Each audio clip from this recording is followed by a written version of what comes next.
And Jays fans are surely going through the emotions today following the heartbreaking loss. And for more on how to deal with the grief, we are joined by psychologist Dr. Rachel Kowert. Dr. Kowert, it's great to have you on today. Wish we were talking under better circumstances.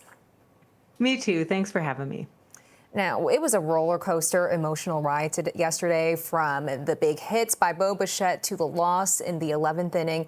When we're going through so many emotions in a game, what's happening in our brain? How are we processing this? I mean, they are real emotions, whereas I think we should start this conversation.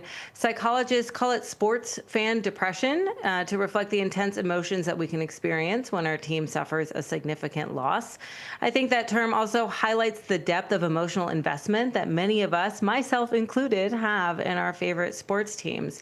So yeah, the feelings are real, and we are allowed to sit in them for a minute. And I bet fans are still trying to process what has happened. What can people expect over the next several days when it comes to just grieving the Jays, especially those diehard fans who've been fans for decades? The team means everything to them. Well, just like we saw in that compilation of clips, no one is feeling happy, and that's okay. And we're going to be like that for a while. And then after that, I think we are going to get to the point of acceptance, just like the stages of grief. At the end is acceptance. And when we start to think about all of the amazing things that the Jays gave us this year, they were the top of their league. They gave us 7 incredible games in the World Series. And we need to focus on all of that positivity and bring that into the next season. And what advice do you have for people who are going through it right now? Any steps they can take to healthily process all of this?